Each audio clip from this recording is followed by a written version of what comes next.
Black Star Network is here. Hold no punches! I'm real revolutionary right now. Black power. Support this man, Black media. He makes sure that our stories are told. Thank you for being the voice of Black America, Roland. Stay black. I love y'all. All momentum we have now, we have to keep this going. The video looks phenomenal. See, this difference between Black Star Network and Black-owned media and something like CNN. You can't be Black-owned media and be scared. It's time to be smart. Bring your eyeballs home. You dig?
Today is Wednesday, April 29th, 2026, coming up on Roland Martin Unfiltered, streaming live on the Black Star Network. I have been telling y'all for years about the assault on Black America, the efforts to defund Black America, where the Supreme Court, the right-wing Supreme Court, has severely weakened one of the most important laws in American history, the Voting Rights Act of 1965. We'll talk about this Louisiana versus Cali decision, its impact, and how Republicans are already looking at wiping out Black representation all across the South. But it goes much deeper than congressional seats, and I'll explain. We'll be joined by Virginia Congressman Bobby Scott, co-chair of the Congressional Voting Rights Caucus, Quentin James, president of the Collective PAC, Damon Hewitt, president and executive director of the Lawyers Committee for Civil Rights Under Law. Folks, in Florida, the state house there has passed Governor Ron DeSantis' proposed congressional map, which could enable Republicans to flip up to 4 seats. Representative Angie Dixon, who's running for U.S. Senate, she was not happy, and she took to the floor with a bullhorn. The Virginia Supreme Court has chosen not to overturn a lower court ruling that blocked the implementation of last week's redistricting election results. They still are deciding that as well. In South Carolina, Lieutenant Governor there is criticizing students at South Carolina State for protesting her speaking at this year's graduation. She even puts out a video slamming the anti-woke group. We'll talk to a former board member, an alum, about the resistance to her being there. In North Carolina, the interim president of St. Augustine's University has resigned as the school filed for Chapter 11 bankruptcy and ceases its fight for accreditation. We'll talk to some alumni there as well. Folks, it's time to bring the funk on Roland Martin Unfiltered on the Black Star Network. Let's go. He's got it. Whatever the miss, he's on it. Whatever it is, he's got the scoop, the fact, the find. And when it breaks, he's right on time and it's rolling. Best believe he's knowing. Putting it down from sports to news to politics. With entertainment just for kicks, he's rolling. It's on go, y'all. It's Roland Martin, yeah. Rolling with Roland now. He's funk, he's fresh, he's real, the best, you know he's Roland Martin.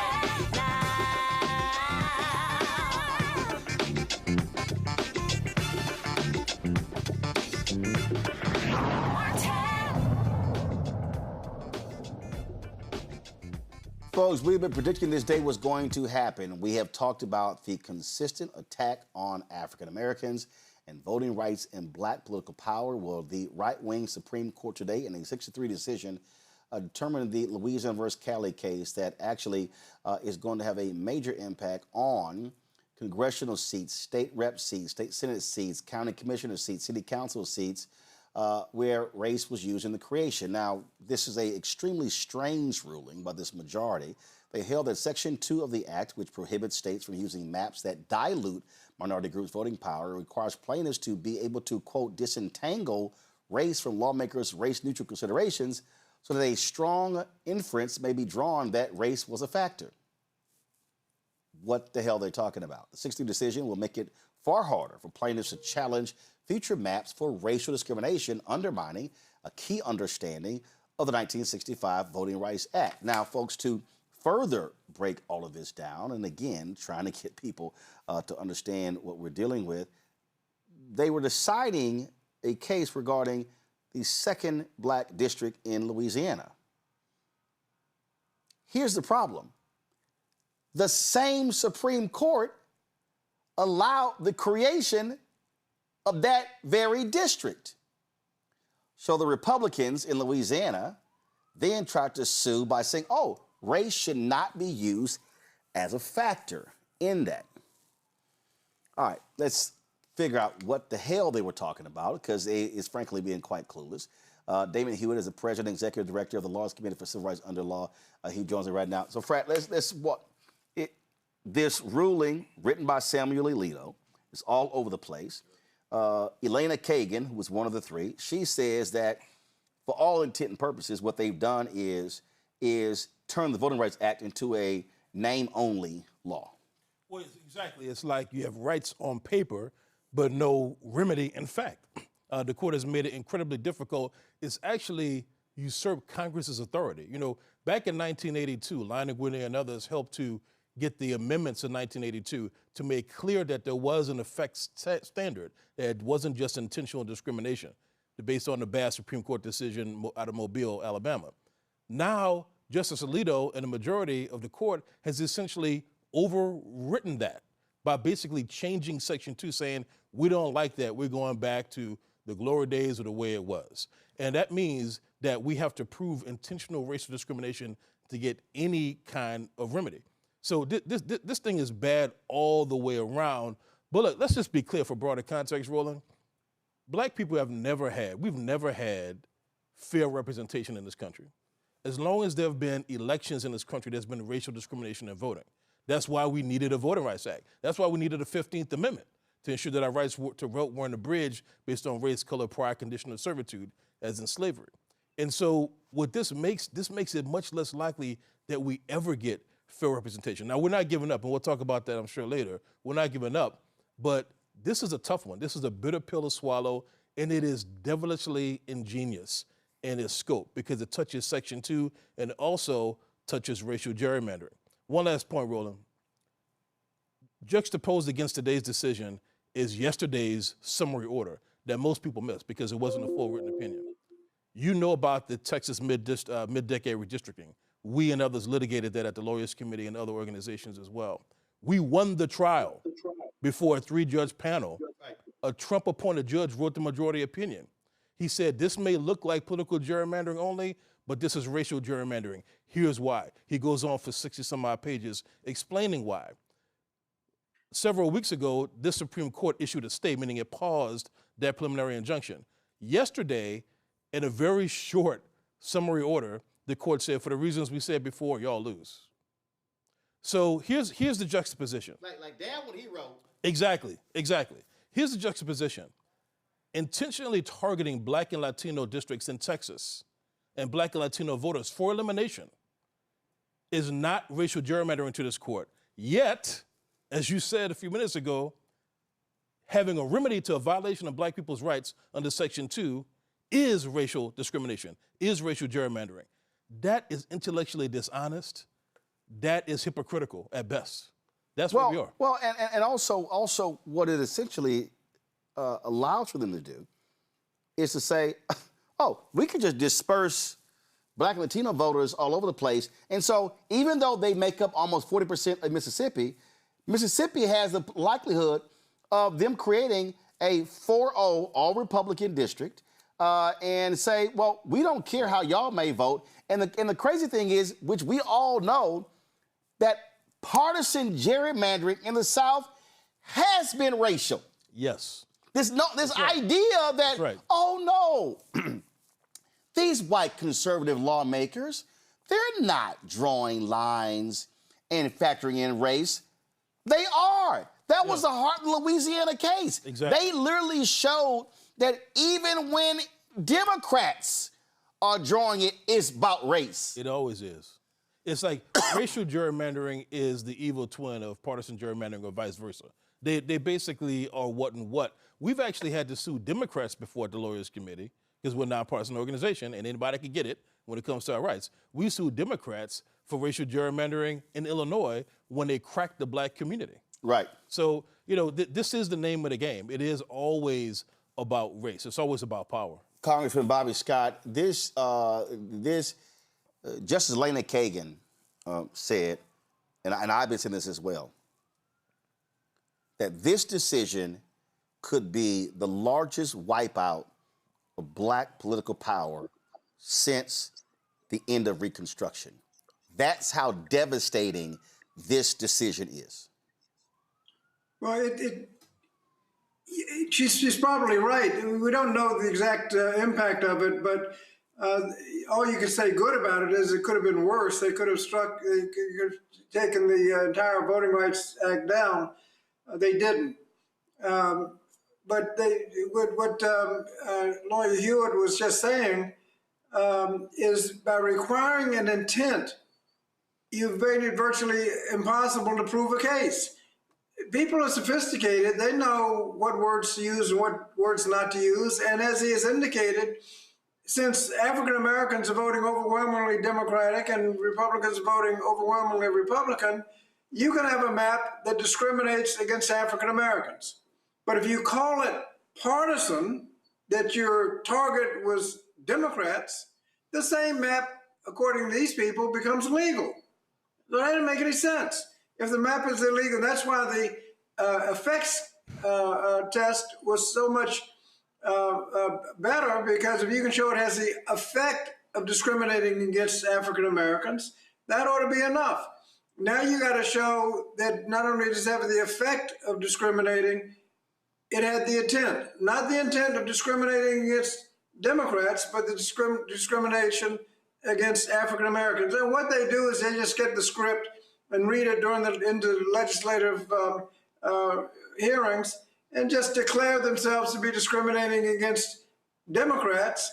And the discriminatory map against African Americans all of a sudden, according to the Supreme Court today, because partisan gerrymandering is okay, that illegal map now becomes legal. It's going to be virtually impossible to create a case against sophisticated wordsmiths who avoid using the wrong words during the legislative hearings.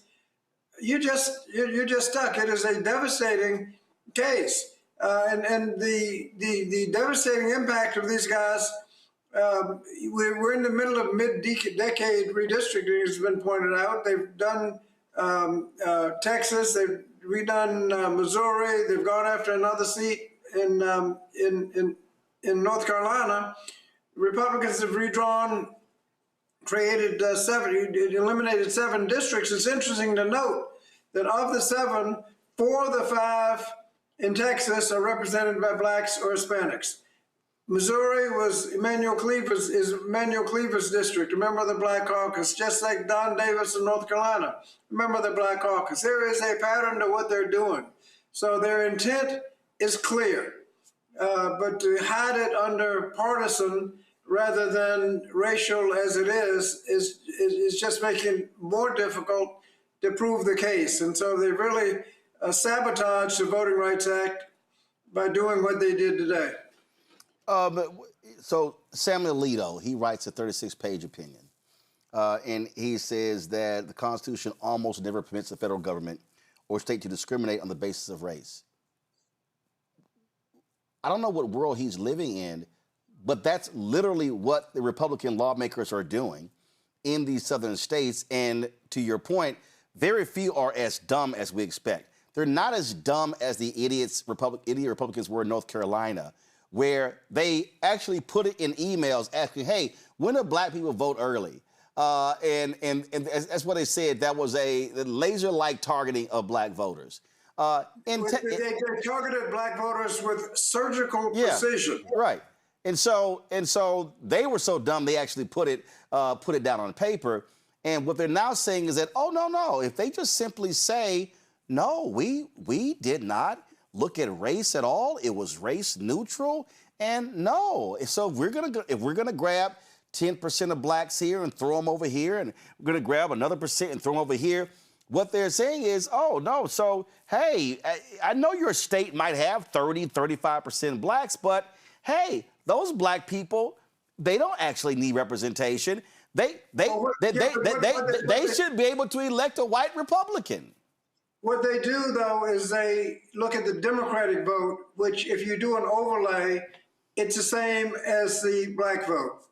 And when you discriminate against the Democrats, you are necessarily, in voting patterns all over the South, discriminating against blacks. And they want to get away with it by calling it partisan rather than racial. And I can tell you, they tell on themselves because these people are not against partisan redistricting. There's legislation pending in the House now to prohibit partisan redistricting, so you have fair maps, not a Republican co-sponsor. We passed legislation a couple of years ago to prohibit, it included a prohibition against partisan gerrymandering, and all of them voted against that. If we're going to have fair maps, you cannot allow partisan gerrymandering. And when the Supreme Court essentially allowed that, they gave the green light to all kinds of mischief, including racial discrimination, because you can have a racially discriminatory map, but if you declare, oh, I wasn't discriminating on race, I was discriminating on party, all of a sudden the map becomes legal. That doesn't make any sense. They're discriminating. Damon, this is from SCOTUS blog. This was interesting. And guys, pull it up when you see it. They said, in this case, Alito said Louisiana's goal in adopting the 2024 map was racial.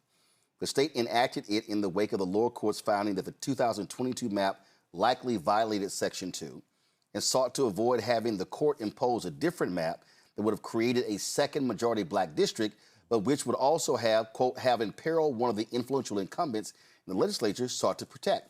The state did not have the kind of compelling interest that would have justified considering race in drawing the 2024 map, Alito wrote, because, quote, the state did not need to create a new majority-minority district to comply with the act. Yeah. That is because at every step of the Gingell's framework, the black voters challenging the 22 map failed to prove their case. Okay, but correct me if I'm wrong.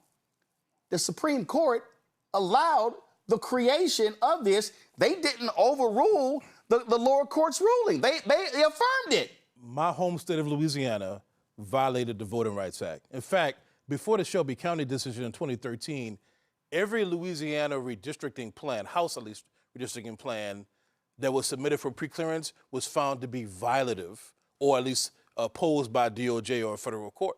Every decennial census, every decade. So Louisiana has not changed its stripes. And you're right. That's the starting point, is that Louisiana discriminated against black voters, period. What Alito is saying, and I guess the rest of the convoluted passage from Justice Alito goes on to essentially say that, well, they didn't prove intentional racial discrimination. And unless you can prove intentional discrimination, then you cannot have this kind of remedy. But there's another piece of what he said that's really the gut punch to us, to Congressman Scott, to all of us, which is there's no requirement that just because a state could create a second or an additional majority black district that it must. But that's been the hallmark. It's essentially taxation without fair representation. It's having so many black people in your state, in states like Louisiana, Texas, which still has more black people, I think, your home state, almost anywhere else. Yeah, more eligible black voters in Texas than any state in the country. Exactly, right? So it's saying that states like that, even, see, what this is, Roland, is this is the evil genius answer to demographic shift.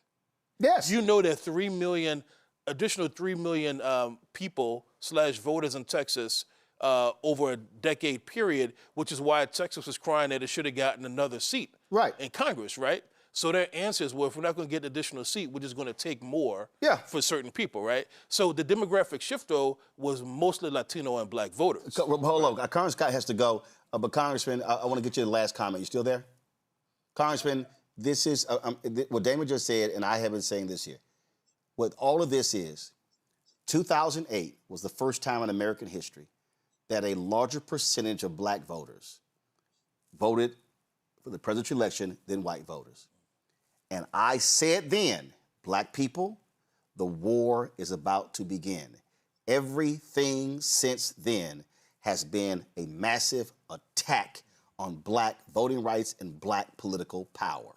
And John Roberts, the Chief Justice, has been the biggest driver because he is always, along with Clarence Thomas, wanted to completely get rid of the Voting Rights Act. Well, you're starting with the Shelby v. Holder case that provided that ended the preclearance. The preclearance was important because if you couldn't pass a discriminatory plan and have it go into effect, it would never go into effect unless it got precleared as not being discriminatory. Now you can pass a discriminatory plan, and until the victims of the plan come up with lawyers and court cases and get it overturned, you get to enjoy the benefits of your shenanigans. That really started it, and here we are in the third go round of the decade, and we're still arguing about what the lines are. This should have been gotten straight in 2022, the first go round in the decade, and you could not install a plan unless it had been pre-cleared by the Justice Department. Yep.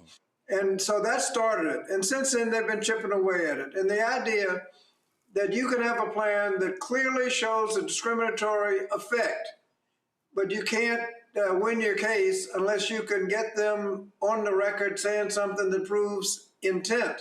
You already proved effect, but have to prove intent. Just makes the whole thing much more difficult. And so we've been going backwards. We're going to fight. We're going to try to pass. If we vote this time and get a majority, hopefully we'll be able to pass a legislation to end partisan gerrymandering. Most of the lawyers I've talked to said that could be upheld, and that gets rid of all the shenanigans And then we just have to make sure we vote every time the votes are opened. And we had an opportunity in Virginia. We passed a referendum that will create 4 additional seats. If we had those 4 additional seats now, they never could have passed that big ugly bill that took away your health care and SNAP benefits to give tax cuts to the wealthy. We could have passed the War Powers Act to end this war. We could oversee ICE. There are all kinds of things that we could combat the abolishing the Department of Education. There's a lot we could do if we had those 4 votes now. So we're trying to make progress with what we've got, but we haven't ended, and we're going to continue to fight. But this is certainly a serious blow, which will make that fight much more difficult. Congressman Bobby Scott of Virginia, we appreciate it. Thanks a lot. I want to bring in Quentin James with the Collective PAC. Quentin, you're all about raising money for Black candidates, people who run for Congress, people who run for state office, and when you talk about the South, when you now start talking about Texas, Louisiana, Mississippi, Alabama, Florida, North Carolina, South Carolina, Arkansas, we can go on and on and on. We know what's about to happen. These Republican lawmakers are about to go in and say, oh, let's wipe out. So this is, and I'm telling you, Kagan is right. This is going to be the largest wipeout of Black political power on the congressional level since Reconstruction. But this thing is going to go all the way down from Congress to state to county commissioners, Supreme Courts, to water district, you name it, because the Voting Rights Act is what provided political power to Black people. And Latinos, y'all better wake the hell up, because this is going to include you too. Exactly. I mean, this is what George Wallace and Bull Connor couldn't do, right? They've taken a knife and put it directly into Section 2 of the Voting Rights Act. And as you mentioned, this is about real power, about real seats. We're talking about up to 19 U.S. House seats from this court case alone. There are other cases pending that we're also going to be paying attention to. So another 27 possibly with gerrymandering. We're looking at 13 to 16 of the CBC members possibly becoming vulnerable due to this ruling. That's 30% of the Black caucus. You mentioned Hispanics, talking about 11% of the Congressional Hispanic Caucus. This is a big blow to our efforts to build Black political power, as you mentioned, Roland. I think we saw ushered in through Obama the largest increase in Black representation that we've seen in a few hundred years over the past 14, 16 years. And so this is huge. You mentioned down ballot, right? About 191 state legislative seats are now possibly vulnerable across these 10 states that you mentioned, Roland. So this is big, but I think this is an attempt, right? We still have the power to try and prevent this at the ballot box. And I want people to make sure they understand that, is that we have the power to make sure this doesn't happen, right? 18 million registered Black voters in the country right now. If we all show up, not half of us, not 65% of us, if we all show up, we can stop this. But then I want to be critical, Roland, to my party, to Democrats. If we do get power, you have to know what to do with it. I think what we're seeing now from Donald Trump and the Republicans is them using power for their purposes. If we get power back, we have to make sure we defend the right to vote and we defend Black people and our ability to be a part of this democracy. It's going to be Quentin, I'm going to Cliff Albright, Black Voters Matter in 1 second. Panelists, I know you're there as well. Damon, I want to go to you. Go to my iPad. Already, I told you it didn't take long. This is from AL.com. Alabama Republicans push for new congressional map after a seismic Supreme Court ruling. It's time to act. So what they want to do is they want to wipe out, these Republicans, they want a 10-0 map in Alabama. They want to wipe out the congressional seat of Terry Sewell in the Black Belt of Alabama. Alabama just got its second Black member of Congress in Shamari Figures. And that was because of legal battle, which the Supreme Court weighed in. They want to wipe that out. But what this is all about, they do not they don't want black representation because that means Democratic representation. And so their whole deal is we about to wipe all of this out. And so they want white people, white Republicans in Alabama for the entire state, a state with a sizable black population. This is like make Congress, make the legislature great again, quote unquote. I mean, look, the question is only how quickly will it happen, right? Florida's already moved forward with legislation today. You're talking about Alabama. Mark Elias, his folks have already filed a lawsuit against what they did in Florida. That's right. So, Alabama's primary is coming up very soon.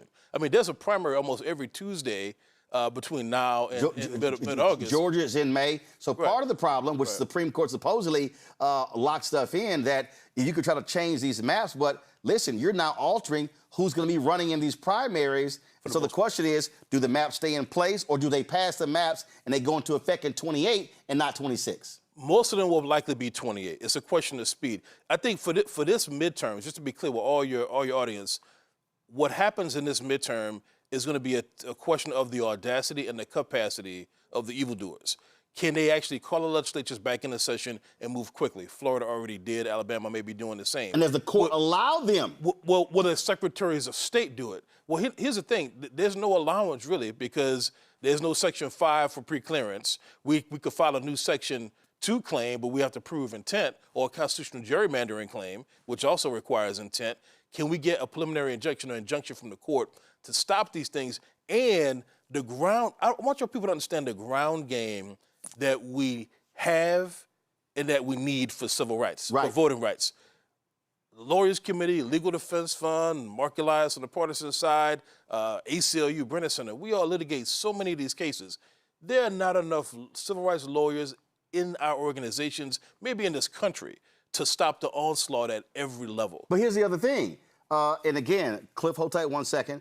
I don't remember the case, but that case that came out of Arkansas, where they're suing, saying that groups like yours cannot file lawsuits. Only the Department of Justice. Right. The court above them affirmed that decision. This may go to the Supreme Court. So they are trying to suggest that Lawyers Committee cannot file any voting rights lawsuit, that only the Department of Justice can. That's what they call a private right of action. And you were talking off air about the case we litigated and won in Mississippi.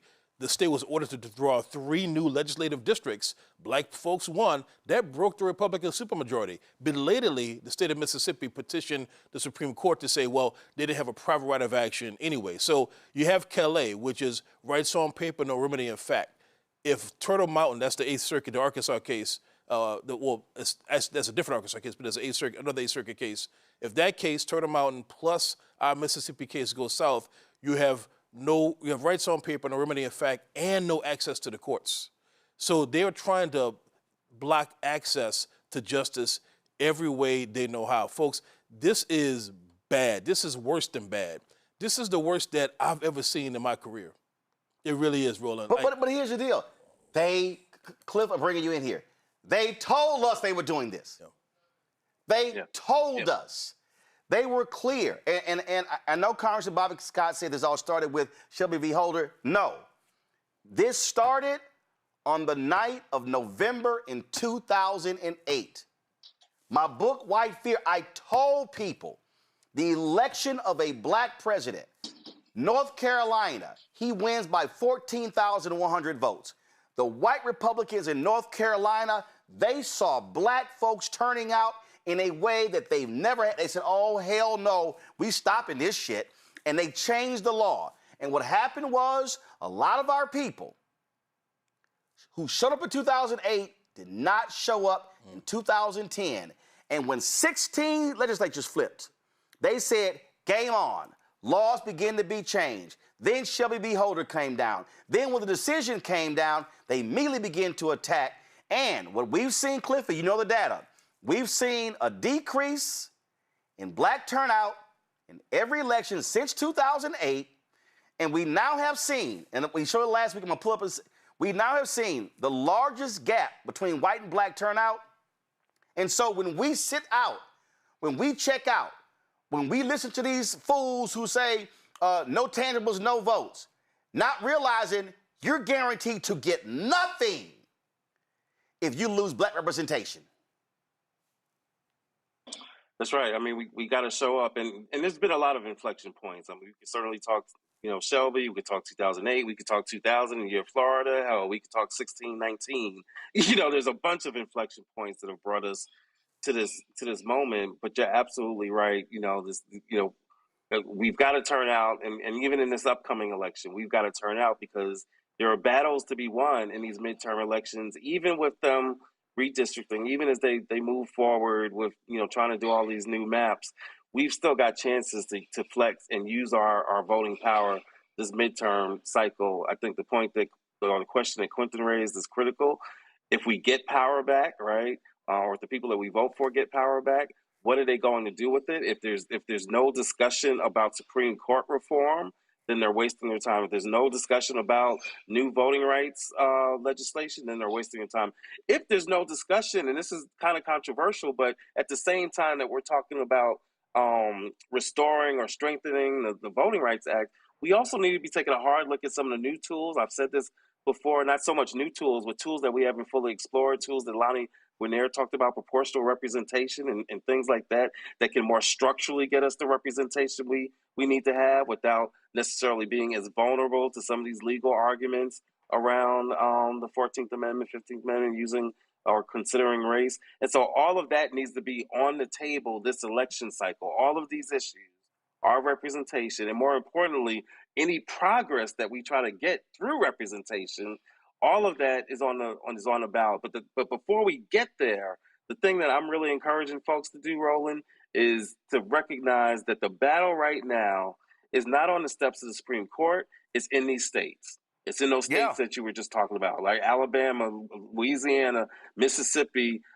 We know about Florida, Tennessee. We know that Crazy Mashburn is talking about, getting rid of whatever black districts are left there. And so in all of these states, the battle right now is in these state capitals, at these state legislatures. There are groups that are fighting the good fight, like our friends, the Power Coalition in Louisiana, right? One of the plaintiffs in the Calais case. There are groups in all of these states that are fighting these battles.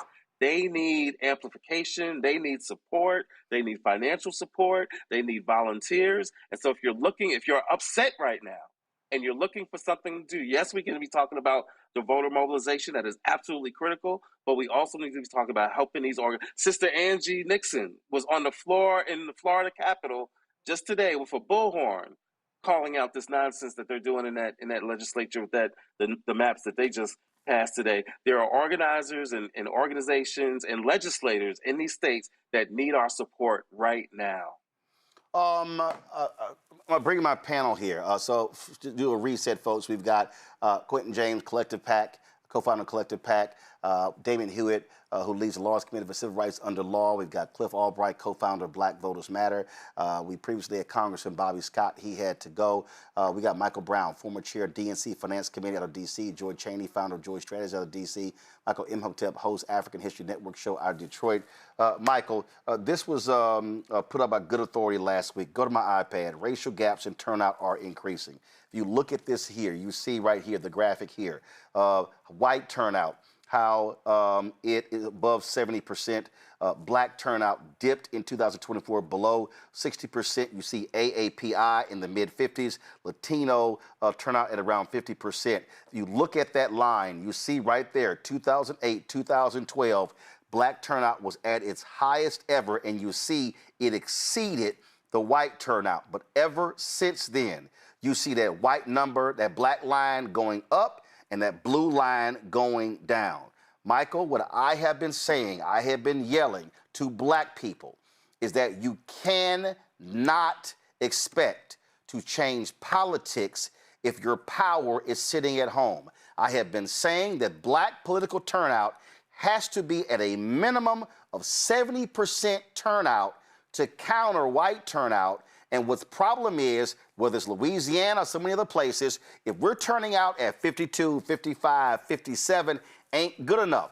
Our turnout has to be minimum 70. It has to be 75, 78, 80, 82, 85, 90. And if we vote in those numbers, We actually win races. We win statewide races. You got two folks who are running on the Democratic side for the Supreme Court in Georgia. That's winnable. They just won 2 seats in the Public Service Commission. You got the primary coming up, and you got folks who are running for state attorney general and other races. But we are not going to be able to counter any of this when too many of our people are checking out of the process, picking the couch, but then complaining about what we don't have. Well, if your ass don't show up, you're guaranteed not to get a damn thing. You have been talking about it for a long time. You've been screaming and yelling about it for a long time. And politics is not a spectator sport. You have to be involved, and it's all the time. It's not just around elections. It doesn't mean you have to focus your whole life around politics, but just as one of your other guests was speaking earlier, it's also after the election. What do you do to hold folks accountable and keep that pressure up? For example, we had the Clinton, after Clinton won in '92, had the House and the Senate, did nothing about codifying any of these particular laws. Obviously, same in 2008, when Obama won, had the House and the Senate. So we've had these opportunities to do what now Republicans are doing, which is we're not going to play around. When we get power, we're going to use it. It's time for my party, our party, to stop doing the kind of kumbaya, let's all get along, let's be nice, let's try to figure everything out and work together. We're not at that stage anymore. We haven't been for quite some time. Because these folks are playing forget just blood, they're playing to wipe anybody of color out. Yeah. And frankly, and women too. I mean, I wish that whether it's Latino voters, black voters, women voters, had a stronger alliance, because they're coming after anybody that's not a white male. And so this is serious. And frankly, when Justice Alito writes an opinion like that, all he does is walks down the hall and asks Clarence, "You okay with this?" But Alito knows the answer. He knows Judge Thomas is going to say, "Yeah, I'm fine with that." And so that's also part of the problem, is the Supreme Court. That's where elections do have consequences, making sure you have the judges in there to make the right decisions. We tried, Joy, to Michael's point there, it was a whole bunch of Democrats who said, oh no, Roe v. Wade, I mean, that's settled law. There's no such thing as settled law when a Supreme Court can overrule a previous decision. And so to that point there, if you don't use your power and lock it in, then you leave it up to a new court to decide whatever they want to decide. And that, to me, right here is where we're faced right now. And again, on this show, on my TV One show, we have been trying to tell people this over and over and over again.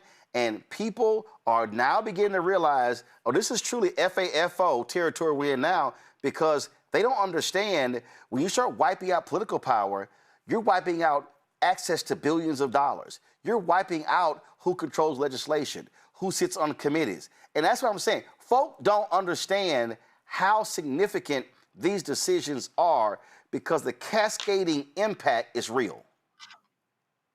That's right. I mean, for folks who don't understand their history, they are literally about to live it. What the Supreme Court did today was to further entrench a return to Jim Crow. And they're happy to do it. And they do it in the insidious way of saying it's race neutral when they know it's not. They know it's not. Just look at what they've decided in the past. They're deciding to do it now because they see an opening. And there are white people who are saying this is what we want and it's okay. This is not about politics and just, it's just the majority deciding. No, this is about racism. And as Michael said, and as you've said, Roland, in the case of gender, it's about sexism. It's about anything that is not white and male. And so I think for those of us who may not have really understood, I know everyone on here did, we are in the middle of a war. And it's not, it's a Cold War in some respects. And so for some people, that doesn't feel present. And so they're not acting as if they're in a war. But we are absolutely there. We saw it spike in some places on immigration where it felt physical. But for a vast majority of us, it's a war around access to benefits, access to resources, access to the ballot, fair representation, all of those things. And we are not acting like it. We have Democrats excuse me, who are far too passive and comfortable with where we are, and they aren't understanding that we have to vote. I had a unfortunate conversation with a seemingly intelligent young woman a couple weeks ago who said she wasn't going to vote for Democrats and wanted us to fail as to prove a point. And I'm like, fool. And I said it. I was upset. You are too privileged to sit here and make that kind of statement. Right. What you are doing is sitting in Washington, D.C., trading away the rights of other people, but soon, too, will be your rights. Right. This is not the time to worry about you don't like Democrats, you don't like that. You have got to vote. And as Damon said, many of these things that is a race, it's a race against time. They may not be able to do it all in this election, which means it is very important that we are voting in November. This may be it. It may be the last opportunity to make a significant difference. Michael, there are a lot of people who should be ashamed of themselves today. And those are the people who told us that Supreme Court was not on the ballot in 2016. There were some black people like Breonna Gray who said, oh no, this isn't an issue. Well, guess what? We told them they were wrong. We said they were silly for saying it. And what we now see, Donald Trump got 3 appointments to the Supreme Court. And the reality is, if Alito and or Thomas chooses to retire in the fall, they're going to approve 2 young Supreme Court justices to lock in that 6-3 majority for a very long time. We keep trying to tell people, the president may only be there for 4 years, maximum 8 years, but Supreme Court justices will be there for life. Absolutely, Roland. You have black elitists like Dr. Eddie Glaude, who was on MSNBC, and he was also on your show, News One Now, in 2016, telling black people, telling people in general, vote for everything except president. Leave president blank. Okay? And this, once again, this is a consequence of the 2016 presidential elections. I said it on the show before, not just 3 Supreme Court justices, but also about 234 federal judges that Donald Trump got put in place as well, which are lifetime appointments also.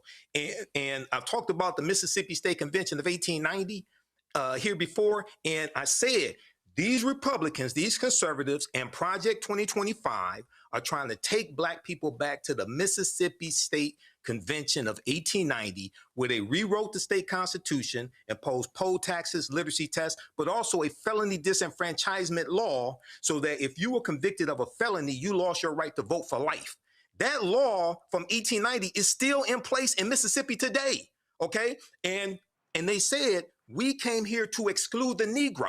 This is explicitly what they said. This is what's taking place right here today. And you mentioned Shelby County versus Holder, 2013 U.S. Supreme Court case.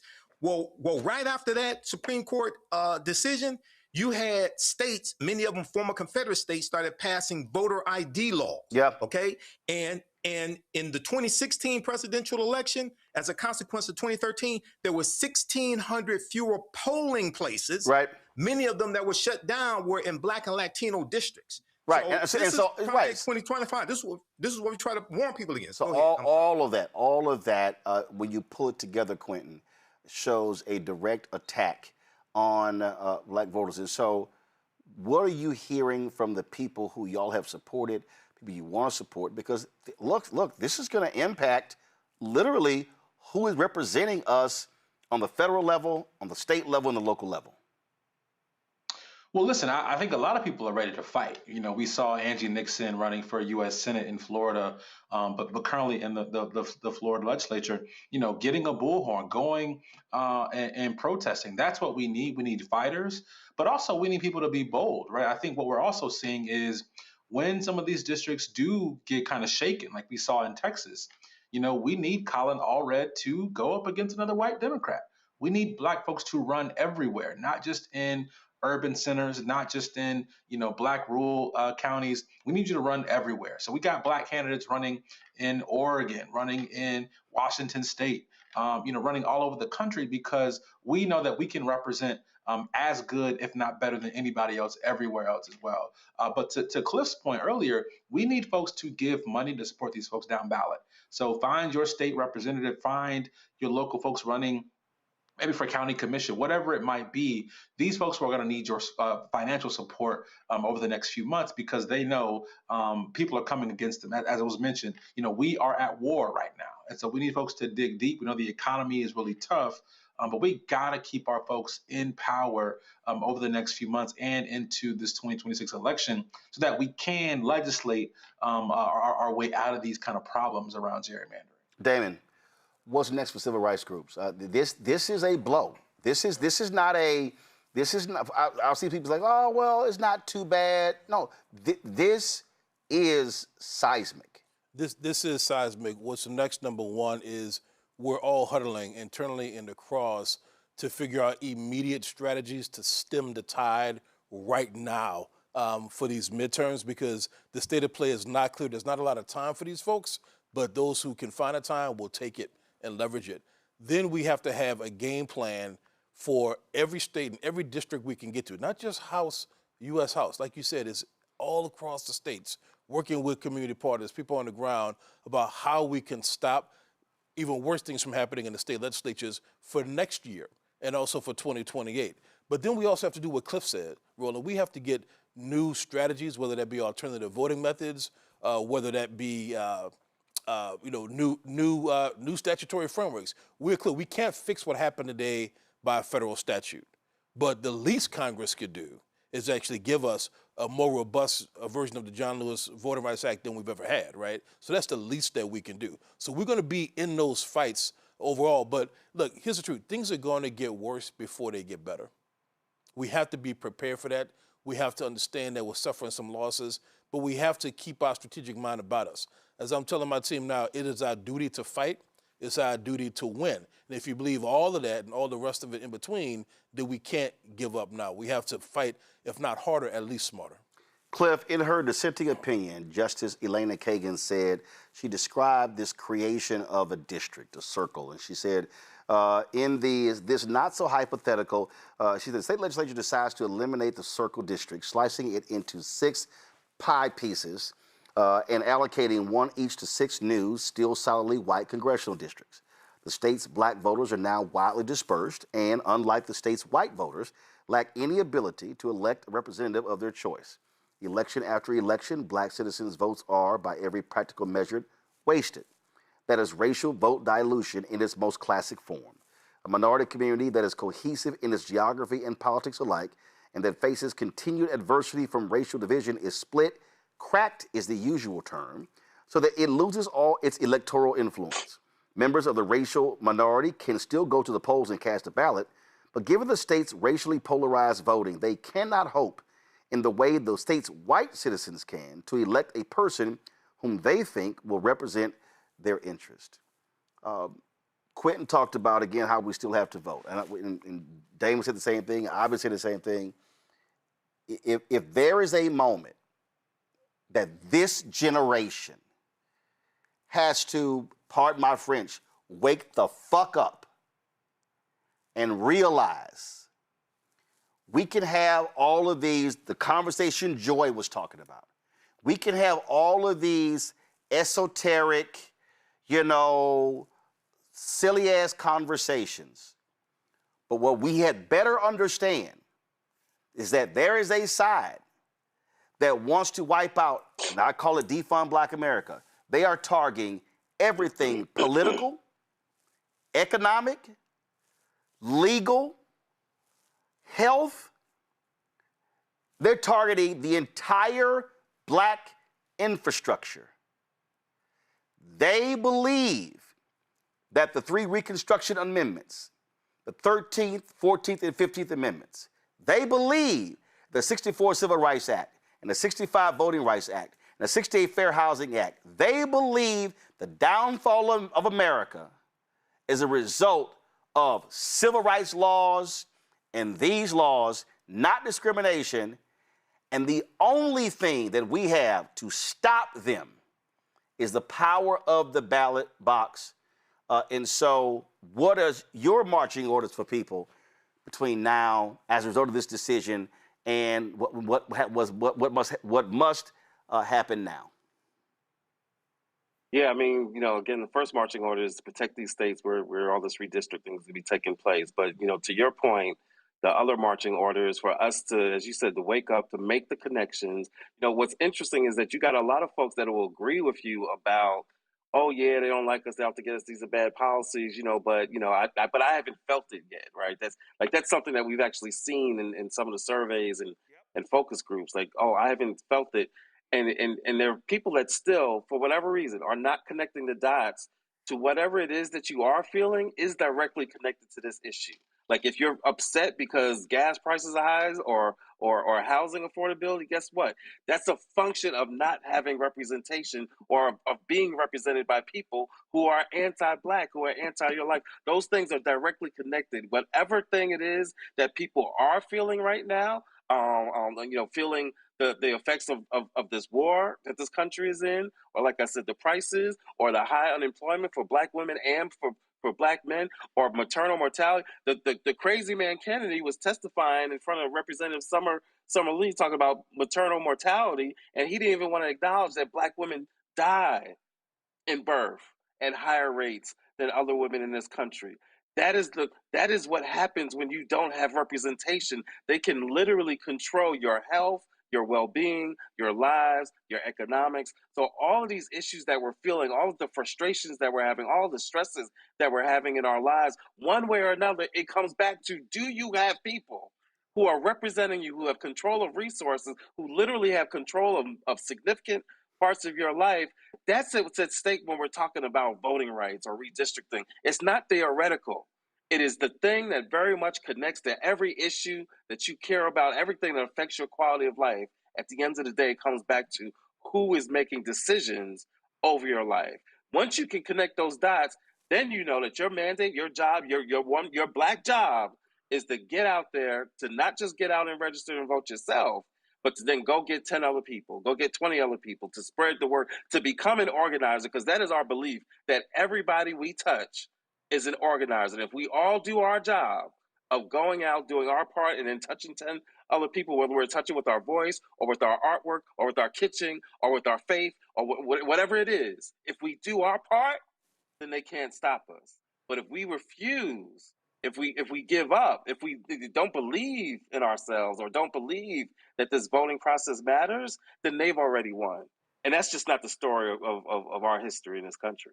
Cliff Albright, Black Voters Matter. We appreciate it. Quentin James, Collective PAC. We appreciate it. Damon, I'll read this last one for you for your final comment. Justice Kagan wrote this here, writing for the three justices who dissented. Under the court's new view of Section 2, a state can, without legal consequence, systematically dilute minority citizens' voting power. Of course, the majority does not announce today's holding that way. Its opinion is understated, even antiseptic.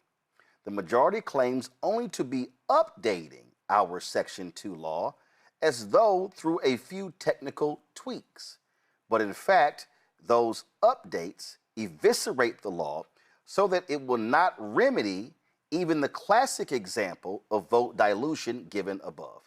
Without a basis in Section 2's text or the Constitution, the majority formulates new proof requirements for plaintiffs alleging vote dilution. Those demands, meant to disentangle race from politics, leverage two features of modern political life: that racial identity and party preference are often linked, and that politicians have free rein to adopt partisan gerrymanders. Here she's saying is, don't fall for the okie doke. This isn't, we just reformulating. No, she's saying, no, you're trying to completely gut the law without saying you're gutting the law. The only way we can make sense of these horrible decisions, not just today, but over time, is through the dissenters, like Justice Kagan, Justice Sotomayor, and of course, Justice Jackson. Elena Kagan ain't never lie about this, for sure. She is telling the exact truth. And it reminds me of that Harvard and UNC affirmative action case that we also litigated and argued in the Supreme Court. The court didn't say it was overruling precedent. It underruled precedent. right? It basically said, not that much to see here. We're just bringing things into contemporary context. Something really crazy for textualists and originalists, people who say you got to look to the way things were 200 years ago. But here's the deal. Our superpower is not just our stereotypical resilience. Our superpower is our ability to innovate. Our superpower is our ability to push through and persevere, and it's through all the means that all of the panelists said, but also by voting. But people, I need everybody to make a plan. We have a lot of people out there who don't know where they're supposed to vote because they've changed polling sites and polling hours and early voting and mail-in voting requirements so many times in the last few years alone. We have people who don't know if they're actually still registered because they've been purged. The best way not to be purged from the rolls is to be a chronic voter. But right now, we need everyone to check their status. Call 866-OUR-VOTE. That's the election protection hotline. It is our vote for a reason. It is for us, by us, but we serve everyone to make sure that people understand the rules of the road, they understand where they stand, and also you can vote in time for these primaries if it hasn't happened in your state already, and you can also vote in that general election. Make sure you are situated, that you are registered, and that you know how to vote your issues, how to vote in your interests. Damon Hewitt, Laws Committee for Civil Rights under law. We appreciate it. Thanks a lot. Folks, the Congressional Black Caucus held a news conference today discussing this decision. This is what they had to say. So let's tell the truth, plainly and without apology. American democracy has never been fully formed and has never been equally accessible. Every inch of progress in this country has been fought for, won through struggle, through resistance, and through the courage of people this nation tried to leave behind. We did not become a truly multiracial democracy until the Voting Rights Act of 1965 enforced the 15th Amendment, because Black Americans demanded the right to be seen, heard, and counted. That progress was paid for in blood, in sacrifice, and in unbreakable resolve. And now, 60 years later, we are watching that progress be ripped away. With its decision in Louisiana v. Calais, the Supreme Court has opened the door to a coordinated attack on Black voters across this country. This is an outright power grab. It's about silencing Black voices, dismantling majority Black districts, and rigging the map so that politicians can choose their voters instead of the other way around. We have seen this before. We know exactly what this leads to, and we will not go back. For years, we've sounded the alarm on the Voting Rights Act as the Voting Rights Act was chipped away piece by piece. Today, the consequences are here, and they are dangerous. Let me say this clearly. The legitimacy of this court is in crisis. This is not the court of Thurgood Marshall. This is not the court that delivered Brown v. Board of Education. This is not the court that expanded freedom and moved this nation closer to its ideals. This is a court that is turning back its back on that legacy and on the people it is supposed to serve. But we're not powerless, and we're not backing down. The Congressional Black Caucus is prepared to take any measure necessary to protect Black voters in this country. We are demanding an immediate vote on the John Lewis Voting Rights Advancement Act, and we will not accept delay, obstruction, or excuses. We will... Yes. And we will go further. We will fight for Supreme Court reform. We will pursue term limits for justices, and we will do what it takes to restore integrity, accountability, and trust, because no institution is above the people it serves. Today's decision by this illegitimate Supreme Court majority strikes a blow against the Voting Rights Act and is designed to undermine the ability of communities of color all across this country to elect their candidate of choice. But we're not here to step back. We're here to fight back. Yes. Now, when this decision came out earlier today, it's an unacceptable decision, but not an unexpected decision, because this isn't even really the Roberts Court. It's the Trump Court. Yes. And what we would expect from the Trump Court is an effort to continue their scheme to suppress the vote and rig the midterm elections and beyond. Because these extremists have failed America in every possible way. They failed on the economy. They failed on health care.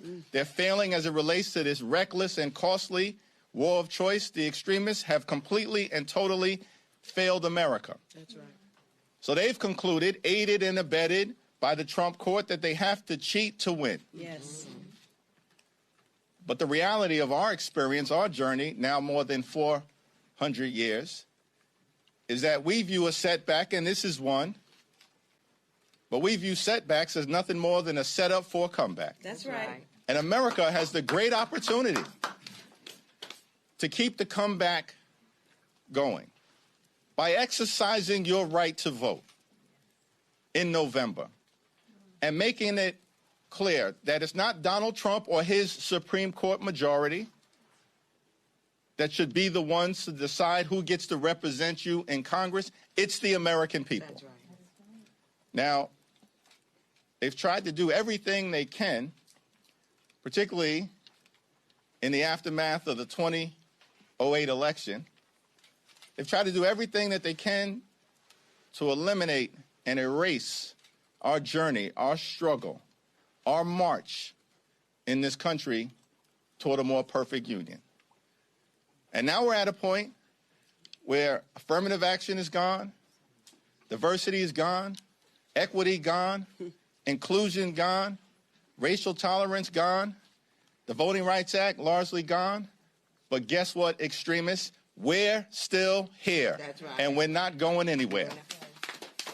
And we believe in this country. That's right. Not a perfect country, but we recognize that what we've been given is a march toward a more perfect union. And at this moment in time, we're urging everyone to summon the courage, the character, and the conviction of those heroes like John Lewis and Rosa Parks and so many others upon whose shoulders we stand. Yes. They had to fight through moments of turbulence, trials and tribulations. But every single time, they fought through those moments and were able to usher in a new era of progress. That's right. And that's what this moment represents right now. It's turbulent. It's chaotic. It's extreme. But all of us are going to summon that courage, that character, that conviction, and show up and stand up and speak up for what we know is right, to get this situation turned around. We will not let their scheme to rig the midterm election and beyond be successful. Folks, Congresswoman Alexandria Ocasio-Cortez, she said, y'all want to fight? This is how Dems must fight. Them to just hide that intent instead of actually address and prevent and protect Americans' voting rights who are at risk, and especially communities, I think, in the South of the United States, but it really affects every American across the country. Should New York respond in kind by doing its own redistricting once the amendment, if the amendment passes? I have long felt that we all have to play by the same set of rules, and the Republican caucus has made it very clear that they want and are setting rules of partisan gerrymandering.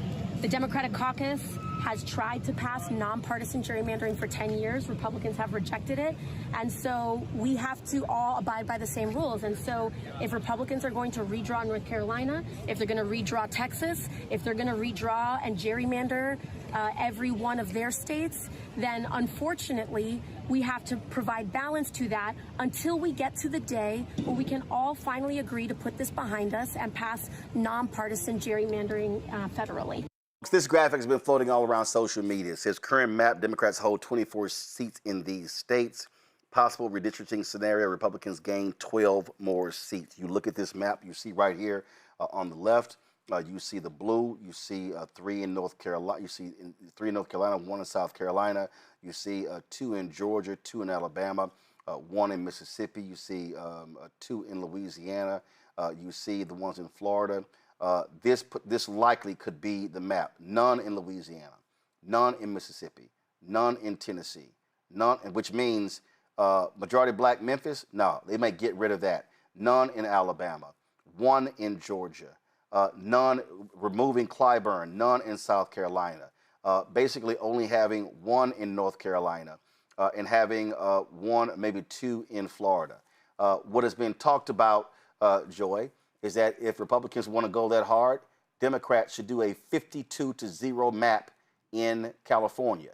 Democrats should do a 17-0 map in New York. In Illinois. And New York Governor Kathy Hochul's already said she's meeting and saying how should they respond. Listen, damn all this cute and being nice. If Republicans wipe out 10 to 15 black seats in the South, you damn Skippy, I want to see a 52-0 map in California. Absolutely. I have not always wanted to see this. I'm like AOC. Many of us wanted to have non-partisan gerrymandering. We can't have that. So we got to match energy with energy. We have to do that. This is a war, and there are things that you do in war and rules that you have that you might not have in polite times. So yeah, if they do one thing, we have to do the other, because that will also give them pause. We have seen in other states where you have Republican legislators who say, you know what, I don't want to be a part of that. And there may be some Democrats. So we got to match energy for energy. If we're seeing it over there, we've got to respond in kind, because what's at risk is the 13th, 14th, 15th Amendment. But women out there, ladies, pay attention. Pete Hegseth put up a pastor and is normalizing a man who wants to repeal the 19th Amendment. Guys, they have a plan that involves everyone who is not a white man. But what we really know is they are tricking these poor white men, because what they really have is a plan that only benefits an oligarchy of rich white men. Mm-hmm.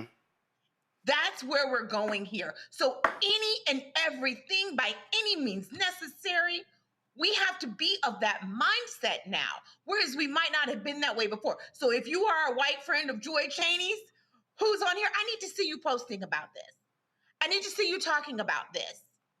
If you're a women's rights advocate, as I am, that's where you do a lot of your work, I need to see you moving on this. I need to see you writing about this. I need to see you talking to your families about this. Yep. Blowing up the table about this. Yep. Because that's where we are right now. And everyone has to vote. So that young lady that I had to give a terse and a curse to at the Founding Farmers right. A few weeks ago, I'm sorry, but it was deserved. Michael, what you're talking about is stupid. Michael, Marsha Blackburn. We gotta say it. Marsha Blackburn, who's running for governor of Tennessee, posted this. I urge our state legislature to reconvene to redistrict another Republican seat in Memphis. It's essential to cement Donald Trump's agenda in the golden age of America. I vow to keep Tennessee a red state, and as governor, I'll do everything I can to make this map a reality. So what she's saying, Michael, is she wants to see a Republican represent a majority black city in Memphis. Now, remember, there were 2 Democratic seats in Tennessee. Now there's only 1 because they split Nashville into 4 different congressional districts. Memphis is pretty much still intact, represented by Congressman Steve Cohen. He's, of course, being challenged by State Representative Justin Pearson. And then this is how people responded. They said, okay, Marsha, if you want to see all red Tennessee, this is what Illinois should look like. They said Illinois should look like an all blue state. They said, okay, Marsha, you want to see an all red, Tennessee? They said, we can play that game. Let's have an all blue California. Then they said, again, have an all blue Indiana. You start talking about how do you look at Colorado? Let's take that, that state leader, Senate leader in Maryland did not want to redistrict in that state. It was being pushed by Governor Wes Moore. Well, guess what? If Republicans start wiping out these seats, then that damn Senate president and those black senators in Maryland need to get some damn guts and wipe out the Republican seat in Maryland. This is real simple. This is warfare, political warfare. The Supreme Court is unleashed, and this is how you fight fire with fire. Tired of bringing a knife to a gunfight. And, I don't know which mic. I'm sorry. Imhotep, and I'm going to go to you next. Imhotep, go. All right. All right. Yeah, I agree, Roland. And control room, y'all got to get Michael Brown's echo straight, so please fix that. Imhotep, go. Okay, yeah, I agree, Roland. We have to fight with those tactics and redraw those maps. That's part of it. But the other part is if there is equal voter apathy, like there was in 2024, well, then if Republicans have a higher turnout, then we're going to lose once again. So in addition to redrawing those maps, we have to focus on the policies that really impact the African-American community. We have to invest in organizations like Black Voters Matter. We have to have the ground game to really do the door knocking and engage people on the ground to get them to actually vote. Okay, so we have to have all of that together. And really, and lastly, when I talked about 1890 Mississippi, that's one of the reasons why the 1965 Voting Rights Act was needed and signed into law to counter what happened then and counter all those obstacles to the 15th Amendment of 1870. So this is what these conservatives, what these Republicans have been planning for decades. Okay, and I have to give it to them. They're persistent. They're like the Energizer Bunnies of white supremacy. They just keep going and going and going. They don't give up. Michael, go ahead. Well, I think we're still having some technical problems, but I'll try it, Roland. The issue on folks being ready and being mobilized relative to these courts, it's time to do what we need to do as well. And whether those numbers, and I know some Democrats, well, we don't want to do that. We don't want to go that far. Well, we have to. It's time. This is 1963, 64, 65. It's time. Rosa Parks, she thinks she wanted to sit in the back of the bus anymore. She said it's time. And I think we're at that point now where it's time. Traditionally states and make them all. And then if they want to do the same thing, maybe this has to just be that way for a while until we get back to saying, hey, let's figure it out the right way and have nonpartisan gerrymandering. All right. This blue state. Well, we're having some issues with Michael's connection, so let's get that straight. So let's do this here, folks. I was going to go to a break, but I'm not going to do that. South Carolina state students have been protesting the decision to invite the lieutenant governor of South Carolina to be the commencement speaker. Protests have been taking place. They got a petition. More than 3,000 people have signed the petition. If you want to understand how wild, deranged, and crazy this MAGA lieutenant governor is, Pamela Yvette, she literally posted this video a few hours ago on social media in response to the protest. Well, I was at the White House today. I heard about what's happening on the campus of SC State University. Let's be clear, facts trump feelings in the real world. President Trump and conservatives have done more for HBCUs than any administration in history. I must be doing something right because woke mobs are coming after me for being a champion of eliminating radical DEI scams on college campuses. So bring it on.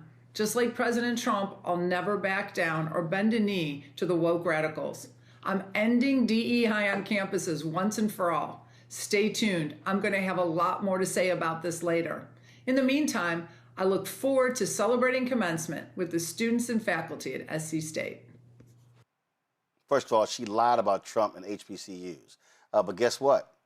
She's not going to be speaking. This just in, South Carolina State President Alexander Conyers tells students that he has withdrawn her invite to be the commencement speaker. Listen.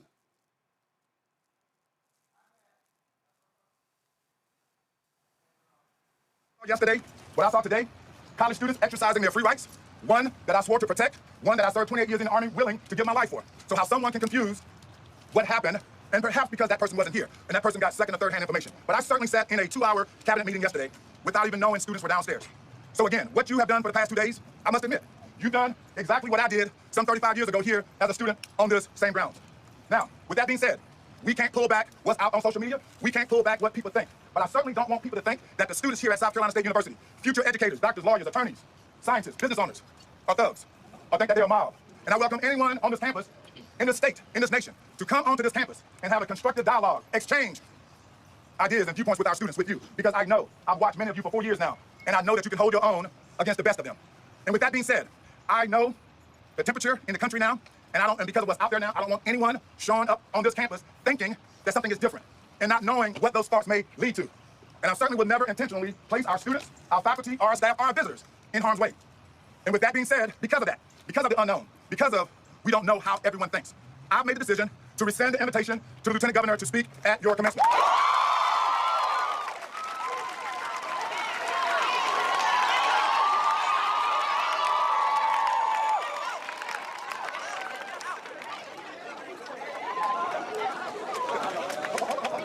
With that being said, I've invited everyone onto this campus at any time to engage and have a dialogue with us, with you, with different viewpoints, because that is important. But graduation is not the time for that. So we will not have that graduation at that graduation. Again, you've heard my statement. For my student leaders, where are my student leaders? But the ones that our SGA president, vice president, CAB president, the entire E-board, your royal court, I want you to know that they've advocated for you. They've expressed your concerns to me, and I've listened to those concerns, and I've made a decision, and we will continue to go forth and do great things. So again, my student leaders, if you would like to have a one-on-one with me, we will continue to do that like we always do. But at this point, I will not take questions. So thank you all very much. Go Bulldogs. All right, so I'm not sure why. We just played the video straight from Twitter, so not sure why it was sped up. South Carolina State University representative, alum, and former board member Hamilton Grant joins us right now. So your response to that decision by the president, it seems that video by the lieutenant governor calling students a woke mob backfired on her. Absolutely, Roland. Thank you for having me. I think this shows the power of unity. This was a student-led protest. So I must give a shout out to a few people. Zaria Tucker, who's the SGA president, Olivia Ratliff, Miss SCSU, the entire court of South Carolina State and student leaders. They rallied to the call to make sure that their voices were heard. They were not standing for someone who is ultra MAGA, who has not shown any support to South Carolina State University, who is one of the candidates who is leading the effort, as you all just showed, to drawing out Congressman Jim Clyburn, who is an alum of South Carolina State University, out of Congress. And so the students said, we are not standing for that. And what an awesome message that it shows, that the students and the young people of South Carolina State University, their voice matters. So all the shout out to them. See, the thing here, when you have someone who is a lieutenant governor of the state, and this is a state school, and what she did was attack these students, calling them, again, using all of the MAGA buzzwords, woke mob, anti-DEI, and also lying. Donald Trump's new budget calls for massive cuts to HBCU funding. It's a lie that Donald Trump has done more for HBCUs than any other president. It's a lie. It's just a flat-out lie. And then for her to basically say, oh, yeah, I'm coming, I'm going to have a lot more to say when I come, you don't want that BS at your graduation. And look, listen, I was a 2014 commencement speaker at South Carolina State. Right. They gave me an honorary degree, had a great time with them. And so this is your graduation. You want to be able, I take pride in giving commencement speeches that students come up to me 10, 20 years later saying, man, I still remember what you had to say. Thank you so much. You don't want somebody who's a partisan hack who insults the first students, practicing their First Amendment rights as your commencement speaker. That's right, Roland. Let's not forget what this is. This is a weapon of mass distraction. Here you have the current lieutenant governor of the state of South Carolina who is running for governor, but also running third and fourth in the polls. Here's, for context, for our viewers out there watching, South Carolina will pick the first governor or a new governor for the first time in 10 years. Then Lieutenant Governor Henry McMaster, when Governor Nikki Haley went to serve in the Trump administration, the Lieutenant Governor McMaster finished her term and then won 2 consecutive terms. So he's in his 10th year of being governor in the state of South Carolina. So anything that walks, talks, or sounds the most like Donald Trump in conservative South Carolina is probably going to get the nominee to go into November's election. And so right now you have a lieutenant governor who people thought would be a front runner, running 3rd and 4th in the polls, doing everything that she can in a Hail Mary attempt to sound like Donald Trump. And again, it backfired. And so I think that when we look at what the students were able to accomplish, and when we look at these MAGA buzzwords, here's what I want to tell to our people. We've got to stop inviting MAGA to the cookout. They've showed us who they are. They showed us what they are about. And so opening our sacred space and platform to them. On HBCU campuses, homecoming and graduation is sacred. Why allow somebody who brings that level of discord and then doubles down on their hatred to the students that they're supposed to be uplifting for commencement? That has no place at South Carolina State University, and I hope all HBCUs take the same stance and not inviting MAGA to the cookout because they don't want to be part of it. Let me be very clear, and I think a lot of people also need to understand something, because there were some people who were angry when Senator Britt of Alabama was invited to be the commencement speaker at Tuskegee. You had a Republican in Georgia who was invited, who gave the commencement speech on Saturday at Morehouse School of Medicine. He actually, though, was a graduate of the Morehouse School of Medicine and was the student body president at the Morehouse School of Medicine. And let's be clear, okay? I need people to understand.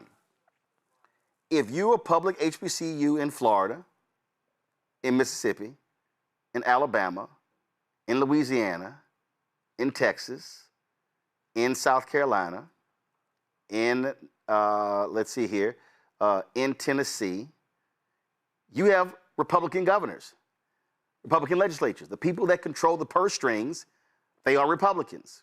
And these schools have to, look, they're trying to get research dollars, they're trying to get government funding, and we get that. But there's a difference between, in the case of Senator Britt, listen, she secured millions of dollars for Tuskegee in research. And guess what? That's what she's supposed to do, because she's one of 2 United States senators, and they are a school in that state, even though they're not a public institution. But there's a difference between Republicans in leadership who are supportive of HBCUs and then somebody who is bringing that type of rhetoric to the table. So what they're basically saying is, I'm looking to gin up a fight. As opposed to, as the president said, when he said that she was invited because of her record as a business, go to my iPad, she was invited because of her record as a business leader and entrepreneur, as a founder and former CEO of a company that grew from a startup into a billion-dollar enterprise. He said that's why she was invited. But she decided to turn this thing really, really, really political. Absolutely. And let's be very clear. She did not invite herself. So while I'm glad it is that the president and the administration made the right decision to rescind the offer, in my opinion, the offer should have never been given in the first place. Lieutenant Governor Evatt has always showed who she is. I'm the co-chair of the HBCU caucus here in South Carolina, along with Senator Deion Tanner, who's another South Carolina State alum. And when we launched this initiative, we had support of our Republican president of the Senate, the Republican Speaker of the House, the Republican governor of this state. Not one time did we ever receive any support or statement from the lieutenant governor. Not one time has this lieutenant governor served in the General Assembly and been responsible for allocating funds to South Carolina State University or increasing the HEAP funds that would allow private HBCUs in the state to get some more funding as well. So this whole notion of being able to invite this person or invite individuals because somehow it's good for HBCU business because they can slide us in on the budget on the front end when they show no track record of supporting HBCUs in the first part. I think we've got to have a better conversation about what this is. This is not a business decision. We are not pimping out our HBCUs for the potential of elected officials coming so they can get good photo ops and do nothing when it comes to the budget. The Biden administration sent Governor McMaster a letter a couple years ago, along with other HBCUs across the country that are land grant institutions. South Carolina State was showed that it was owed $500 million of underfunding. And so we have not made enough progress, in my opinion, to increase that funding. So we still have work to do. But potentially inviting a gubernatorial candidate that you think may be a front runner or that you think may become governor leaves so much up to happenstance. And if that person doesn't win, then we're stuck at square one. So I think we've got to be very, very specific on who we allow in our spaces, what kind of conversations that we're having across the aisle, and how do we make HBCUs important to all races in all parties. And so I think that's the main message and takeaway that we need to be looking at from this from a policy standpoint here in South Carolina. Hamilton Grant, we really appreciate it. Thanks a lot. Thank you. All right, go to my panel here. I mean, the question really is, and I remember, Michael, when Betsy, what was her name, DeVos, when she got invited to be the speaker at Bethune-Cookman, and there were protests. But there have been other, when Texas Senator John Cornyn was invited to speak at TSU, students protested. I think that was also pulled as well. And the bottom line is, what these students are saying is, I don't want to hear somebody who, frankly, wants to take me out. I totally agree, Roland. And, you know, I've said before, when you have commencements like this for colleges, universities, especially HBCUs, the graduation is for the students graduating. It's not for the faculty. It's not for staff, anything like that. So I think that the students should be involved in choosing their commencement speaker, because it's something they're going to reflect back on for probably the majority of their lives. And to pick somebody like this, I was sitting here listening to this MAGA idiot, Lieutenant Governor Pamela Evitt, who sat up there and lied about HBCU funding. And HBCUs received $17 billion from the Biden-Harris administration over the 4 years of Biden-Harris. So you not only are you lying, but you can't count either. And to call this is the HBCU for people that may not be familiar. This is the HBCU that also originally gets funding from the land grant colleges from the Morrill Act, going back to 1862 and 1890, okay?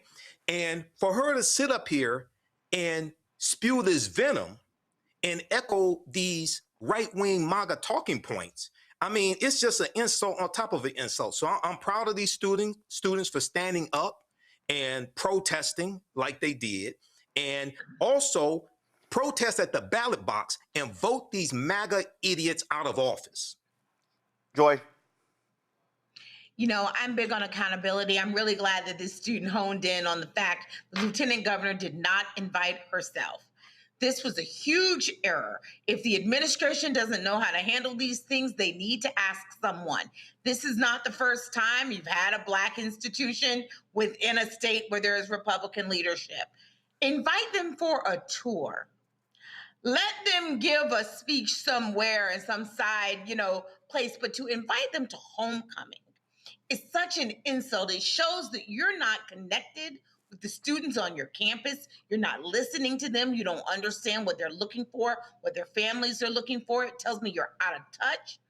And then to have someone who you've invited then insult you by being disrespectful to the community base, which says she doesn't respect any of you and was planning to come there and disrespect you and figuring that you would have nothing to say about it or do about it.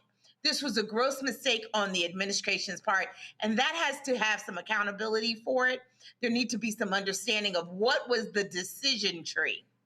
And let me just say this to everyone. I'm an AKA. I won't bring up what happened. Friends, if you are in a position of leadership, everyone does not deserve the right to your platform. You don't have to give everyone the right to your platform. It's always about what's your brand, what matters to your constituents. And in this case, it's students if you're on a college campus, no matter what college campus. And it's one thing if the student body is of mixed mind about it, then that's a different story. But even there, you want to bring someone who brings people together, not tears them apart.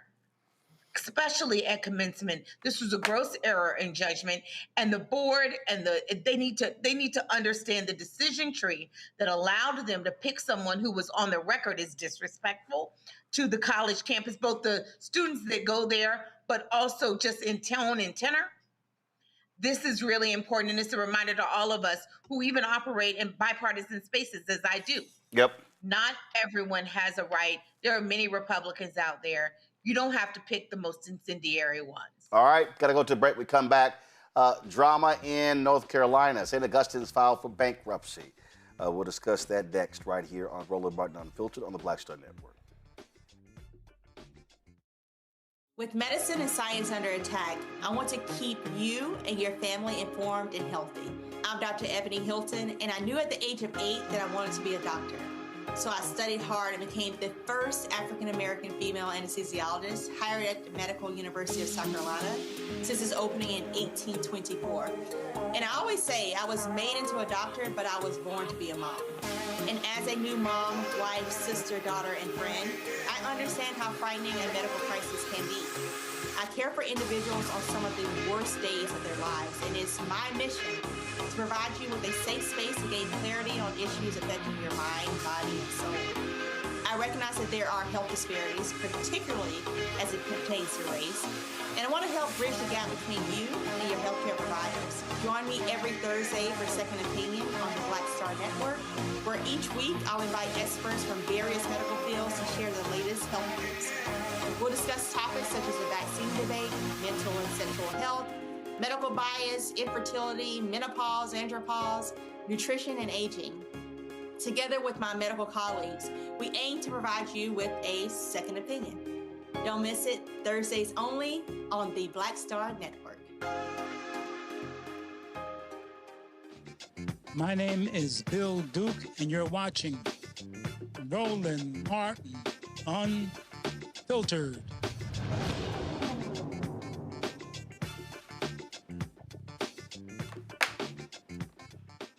Folks, we've been covering for a long time the drama with North Carolina St. Augustine's University. They now filed for Chapter 11 bankruptcy protection to restructure its debt.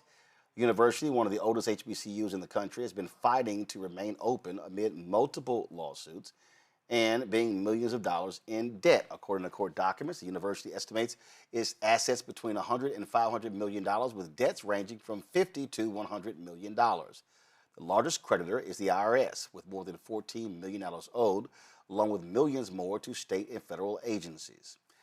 This, of course, we've seen lots of drama here. You're talking about they've had multiple presidents, change in board leadership. We've been trying to get their new board chair to come on the show to talk about the vision, but they've been declining. I'm literally emailing them right now saying, hey, when can we get them on? So I would hope that Sophie Gibson and Angela Williams who was the Associate Vice President of Global Marketing and Communications, would actually come and talk. Now, why is this important? Bottom line is this here, okay? You can't be an HBCU and asking black folks to step up and help you out of a situation, but then you don't want to come talk to black folks. Folks need to know what's going on. They need to be aware of what's happening with this institution. There are students, there are alumni who actually care about St. Augustine's. And they want to be able to help. But when you have had an administration, as we said, we've invited multiple presidents, multiple board members, the last two board chairs to come on the show to discuss it. They have not. You might remember we went down to North Carolina. We had a live broadcast talking to alumni about what was going on there, getting an understanding of all the various issues, talking about them because we care about our institutions. Well, one of the folks who was there was Stephen Williams, the former National Alumni Trustee-elect of the board. Now, mind you, he was elected to the board, but they wouldn't let him take his position. He joins us right now. Stephen, glad to have you here. I mean, that still was crazy. You were elected to the board, and the board refused to allow you to actually serve. Yeah, absolutely right. And before we go into it, Roland, thank you for everything that you've done and to help us with getting this message out to the atrocity, because what we call it is the theft of a 159-year-old university. So, yes, I was elected to the board by the alumni, the national alumni, and the board blocked me from being seated. And I had to rerun for my seat, and hopefully I'll retain that. I won't find out until May 8th. The elections were already, done and ended. So hopefully I've retained my seat, and we'll see what happens. But this news is heartbreaking. This is something that no alumni wanted to ever see. And it's almost like not knowing what's going on in your own household, and you're walking in into everything has changed. And this is basically what happened with our university, because this board of trustees has never had a conversation with alumni. And it's just been, trying to pull teeth to even get a dialogue or an email or response. I mean, even today we were planning on, dates to go there and clean up the campus like we normally do. My group that I helped co-found, Falcons Unite, we were, in the lead of that. And they sent out an email reply saying we can't come on campus. And again, we're just coming on to clean up. So, and it's funny that they say we can't come on campus, but 75% of the board that's sitting now has never touched down on the campus. So that's really a really funny statement that they sent out tonight. So. Well, and I mean, here's the thing. I'm not a graduate of the university. I'm not from there. I'm somebody who's on the outside looking at this. And I'll be honest, this gives me the impression that there are a group of people who are trying to sabotage this university and, frankly, sell off it in parts. Because that's what it feels like. That's what like. Why would you continue to accrue debts? Why would you continue to begin to, how are you not negotiating with people? How are you still entering bad deals? I mean, it is just insane to me to watch what has been going on the last several years with this institution. Let me tell you this. So the worst thing about it, I mean, all of that, what you're saying is right. You're right on point. But they've taken 3 drawdowns. And as you know, they took 3 drawdowns from a company, basically Gothic Ventures, that, yielded them, a loan for $30 million. And they took 3 drawdowns of that, which was at 24% interest with a 1.5% prepayment penalty on top of that. So none of those funds were used to do anything, any structural thing to the university. They didn't pay employees, all of those people that are listed. If you even look at the bankruptcy filing and those individuals that are owed, those are a lot of students. They were supposed to give refund checks back to the students. So a lot of those students' names that are on there, they never received it. But it's funny because the previous administration said all the students were, remitted refunds. So that basically now contradicts what that administration said. So now you're sitting back and you're looking at all this stuff, and we have buildings that have been broken into. This board couldn't even raise enough money to get 2x4s and wood buildings to cover up the glass that had been broken up, just, to cut off the entryways for vagrants so they couldn't get in. I mean, we have archives that have been broken into and salvaged. And I'm going on record to say the Delaney sisters' furs have been stolen from the campus. So when you see those and you know that that's gone, They never even tried to secure that area. That is still open. Fighters Unite, we just raised enough money now to actually get some cameras put in those areas to secure the church, because the church was broken into as well. And we have cameras up there, which we're going to put in security so they can see. And then we have cameras that we're going to put on the backside of the school, right where they were entering, where really security can't see from their vantage point where they are on the campus. So there's those things that we're doing. This administration, this board of trustees couldn't even do that, and they haven't done anything. But still and yet, they sit in their seats and they sit there and watch all these things happen, and they don't care. They don't talk to alumni. They don't do any of these things. And the question we asked them, what did you do with those funds that you took from Gothic Ventures? Because you didn't put them back to where they belong. Now the university is left with that debt. So why are you here?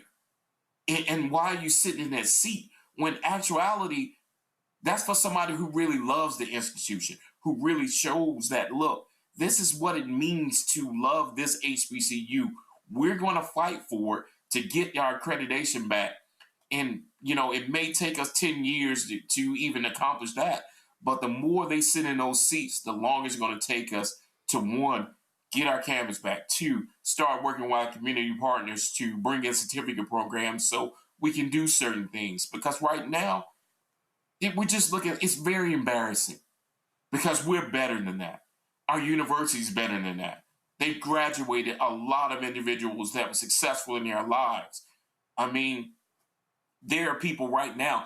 Our Dr. Robinson, Prezell Robinson, is still alive, and to see and I hope to see all this happening. I know that's disheartening for him, and because it's disheartening as an alum for me.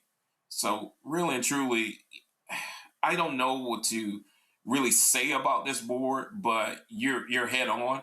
Because if somebody really loved the university, they would do the right thing and remove themselves. Because right now what they're doing is just showing that as individuals of color, we don't know how to operate a business. Well, we're going to continue to cover this, keep trying to get them on to explain what's going on. And again, if you need help, reach out. But trying to be quiet makes no sense whatsoever. And again, so Board Chair Sophie Gibson, we've been trying to get her on the show since she took the position in August, and they keep saying she's unavailable. Well, we're here 5 days a week, Sophie. So if you want to come on the show, come on, y'all. Come on. Sophie, you want to come on the show? Let us know. All right, we appreciate it. Thanks a lot. All right, thank you, Roland. All right, folks, quick, let's just go right to our Black Star Network headlines with Brittany Noble. A black man is planning to sue the New York Police Department after two officers violently beat him during a raid on April 14th. The incident took place at a liquor store in Brooklyn where Timothy Brown was arrested by two detectives, Volkan Madden and Michael Allegro. The detectives mistakenly identified him as a drug suspect. Brown says that his life has been permanently altered due to the violent beating that he endured. His attorney claims that Brown suffered permanent injuries to his leg and now requires the use of a cane. Brown is now seeking $100 million in damages, alleging excessive force, civil rights violations, and misconduct.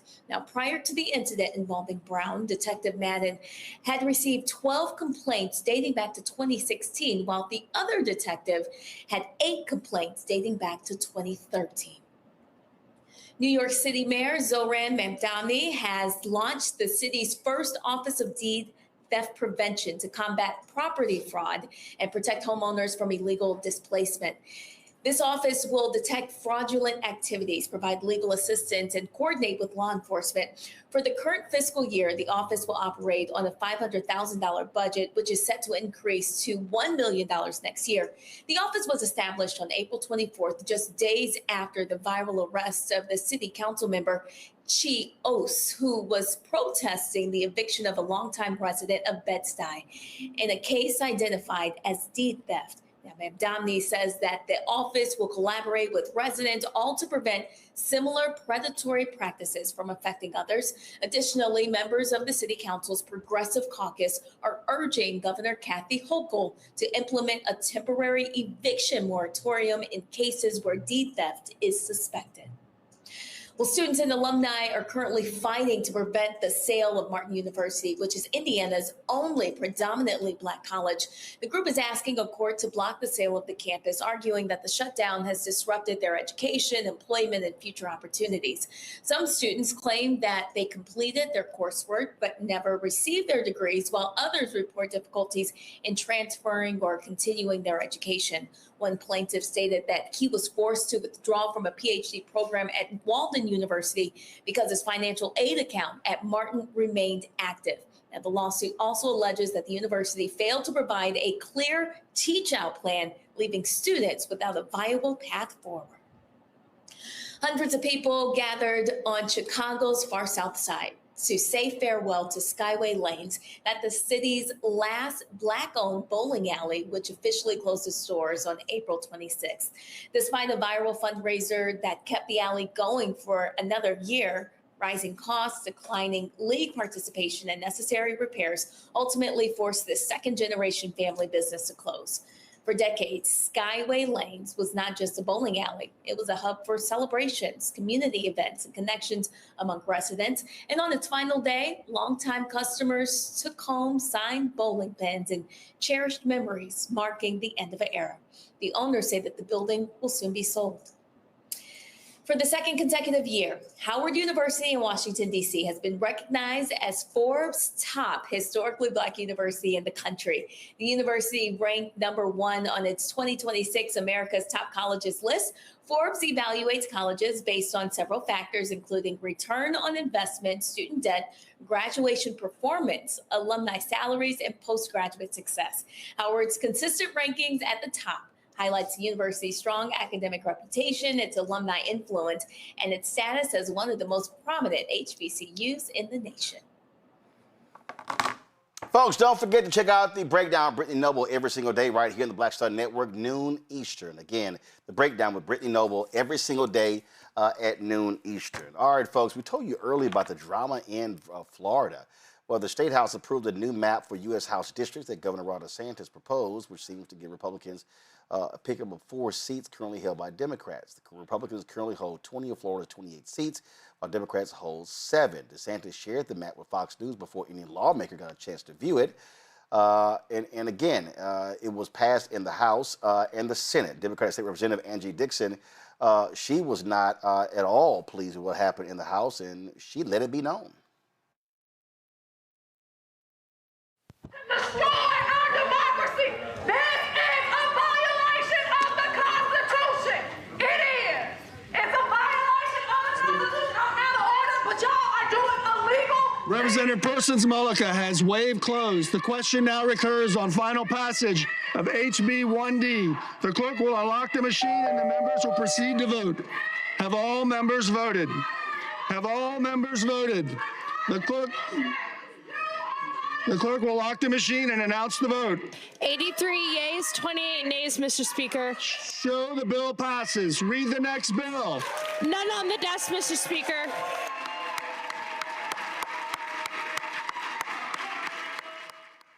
Now that was the vote that took place in the House. It passed 21-17 in the Florida Senate. And someone actually posted a video earlier, and I saw it on social media, and they said that, you know, it was shameful in Florida when it passed in the in the Senate, and nobody applauded.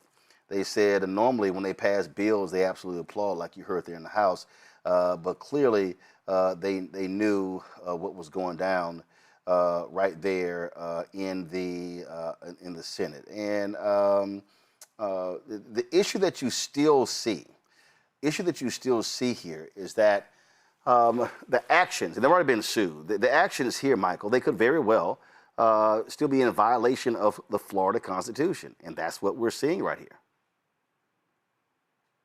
Yeah, Roland, I was reading a piece from the New York Times about this, and that's a possibility. They're in violation of the Florida state constitution.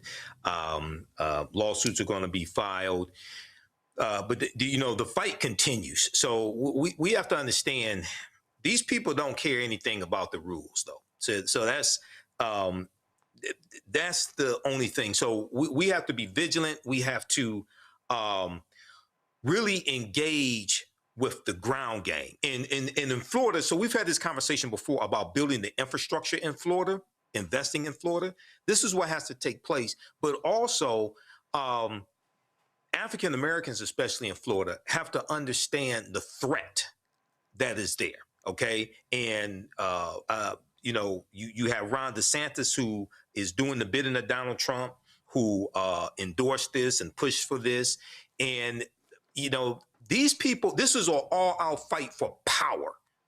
These people don't care anything about rules. Okay. So we have to continue with this, but also understand, and the history keeps coming back into this, right? Because when you study Florida's, when they rewrote their state constitution in 1868, they imposed a felony disenfranchisement law, where if you were convicted of a felony, you lost your right to vote for life. They specifically did that to target African Americans, who were 48% of the state population.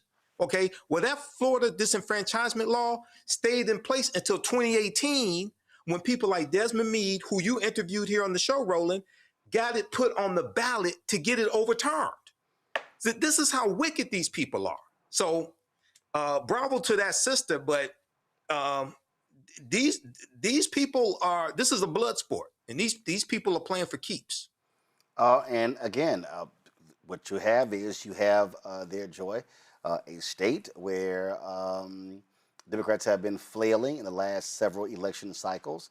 And we had Nikki Fried on the other day, who chairs the Florida Democratic Party, the state party. They've been doing very well this year. Bottom line is, the only way, I keep saying, listen, only way to beat them, you got to beat them at the ballot box. You got to overwhelm the ballot boxes. You have to overwhelm, and let me just say, I'm from Central Florida. You have to overwhelm the ballot box. If you are an organization on the ground, if you are a church on the ground, you have to be encouraging your people to vote. You have to be educating them on this topic. You have to be getting people in. If you are a candidate, I don't care of any race, if you are not going out there and you are not talking about it in every place you find voters who are, in this case, Democratic voters, you have got to get them motivated to vote. If you are a nice white person, my neighbors, etc., we need you out there putting your actions where your mouth and you say your supposed values are. This is not enough time to be a good neighbor. A good neighbor in this case means going out there and voting and getting these people out of office. They are anti-democratic. We can go back to playing Democrat and Republican later. Right now, it's, do you believe in democracy where everyone has a seat at the table, or you don't? There are no two sides on this war. Do you believe in democracy, or you don't believe in democracy? That's it. That's it. That's where we are right now. And these people are racist. We have to use the right word. I never use that word. I literally don't. But now we are faced with it, and it's very apparent.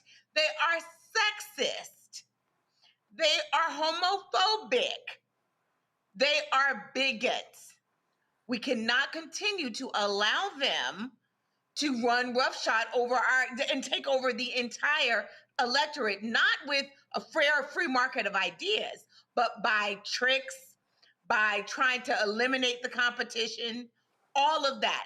Unfair practices, changing the rules, even in violation of the Constitution. They understand that they can get a lot done in the interim while we try to undo it. They understand what they are trying to do. So you have to be smarter than they are. You have to be more prepared than they are. And if you are someone who's funding at the national level and you're funding these states, please look at small organizations who are on the ground in Florida and elsewhere. They need your resources to do what I just said. We're in a war. It's not one we're going to be violent. Yep. It's one where our violence is in our activities and in our willingness to disenfranchise. Yeah, and bottom line is, again, we're going to keep saying this. If you organize and mobilize, they can be beaten, but that has to happen. And unfortunately, many folks are going to have to learn the really hard lesson in now being the receiving end of lots and lots of pain as it relates to this. Folks, final story. On Friday, the Prayers for the Nation and World Gathering will take place. Nate Miles, who's the founder and host of Prayers for the Nation, joins us right now. Nate, tell us about this, what's going to be happening on Friday. Good afternoon, Roland, and good evening to people around the country. We're going into a program called Prayers for the Nation .live.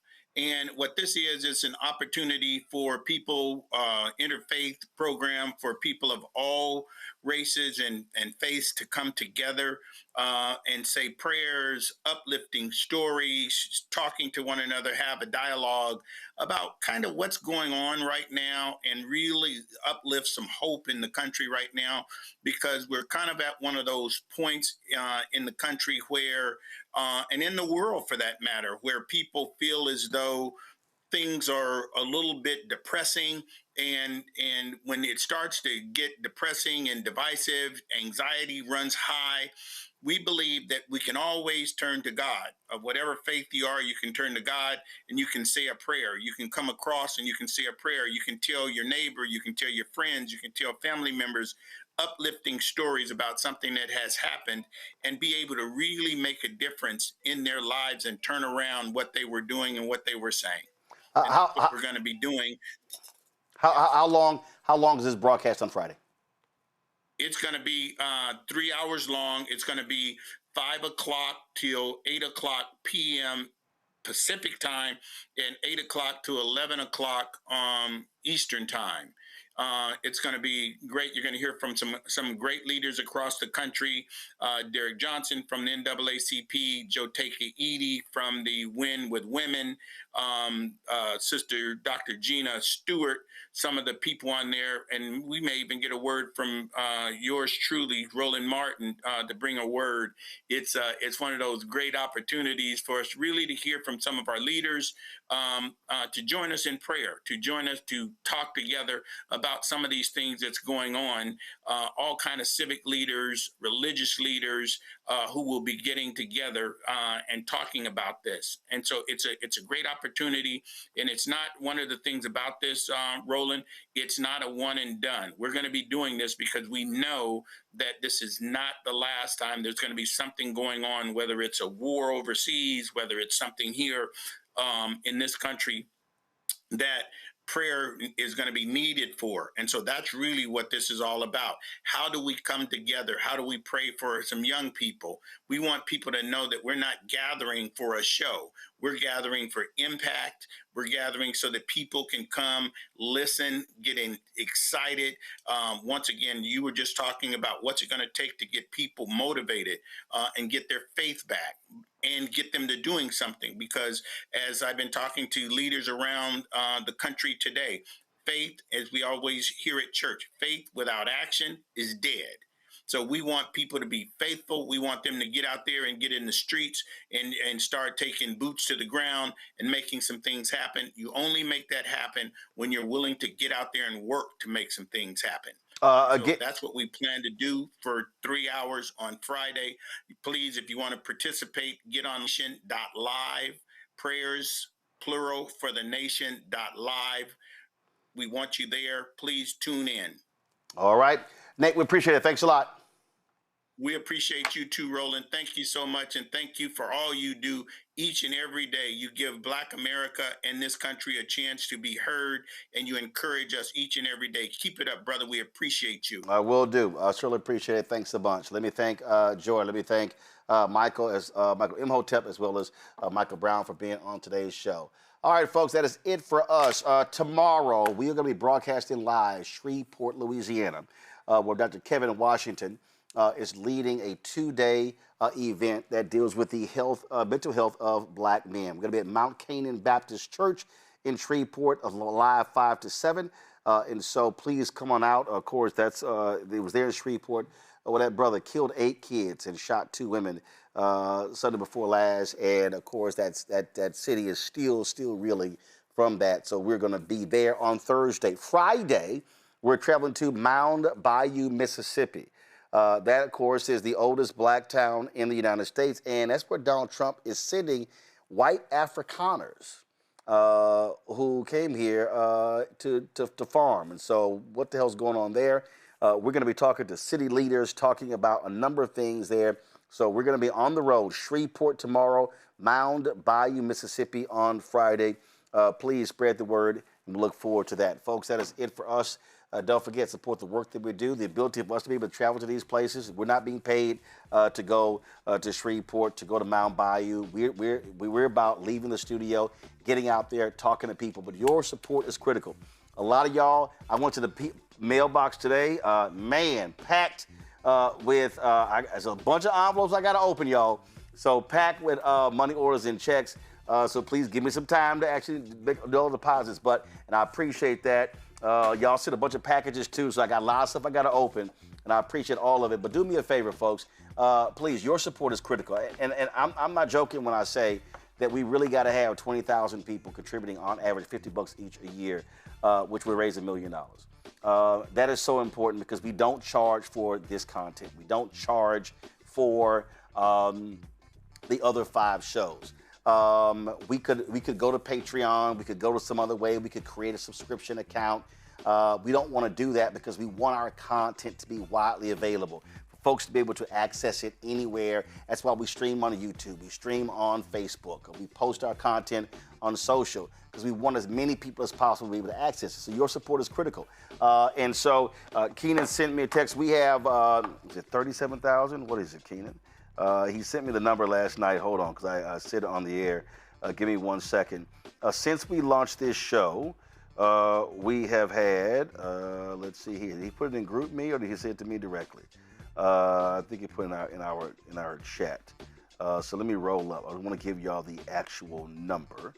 So since we launched this show, September 4th, 2018, we have had 47,901 donors. 47,901 donors. We're getting closer, of course, to 50,000. And listen, it'll be great if we got 3,000 tonight.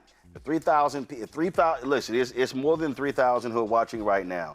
And if you have not donated, if 3,000 people tonight gave us on average $50, that'll raise $150,000. And so it allows for us to pay staff, to pay travel, to pay all the expenses that we have, and they're real. It's $195,000 a month. I know, I cut the checks.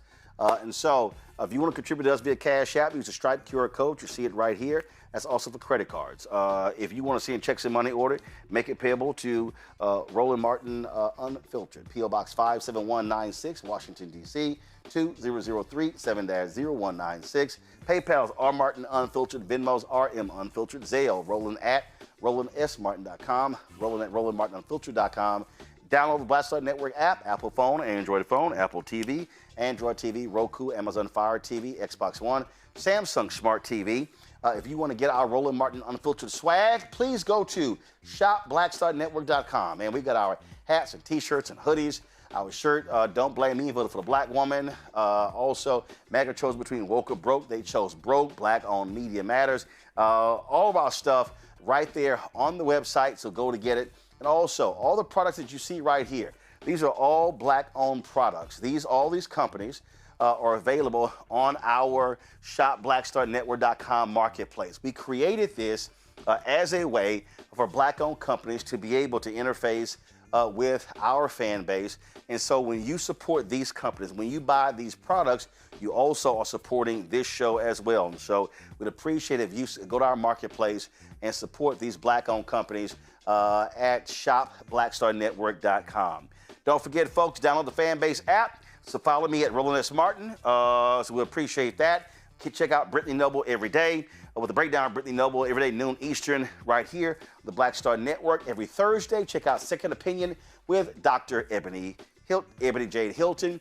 We stream it every Thursday, so it'll be at 11 a.m. tomorrow, and then, of course, we'll restream it tomorrow night. Let me thank everybody who joined us last night for our great discussion about black men, black women, domestic violence with Iyanla Vanzant. If you missed it, go to our YouTube channel. You can check it out. A fantastic conversation, one that you really, really don't want to miss. And so it was a fantastic conversation. So we're working on more conversations. And again, tomorrow I am broadcasting live from Shreveport, Louisiana. That's right. We're going to be there in Shreveport. I'm going to be at Mount Canaan Baptist Church. If you're there, tell folks we're going to be there. We'll look forward to joining with Dr. Kevin Washington, who's really focused on black men's mental health, this mental health forum. And so we look forward to being there. Folks, that's it. I'll see y'all tomorrow right here. Roland Martin Unfiltered on the Black Star Network.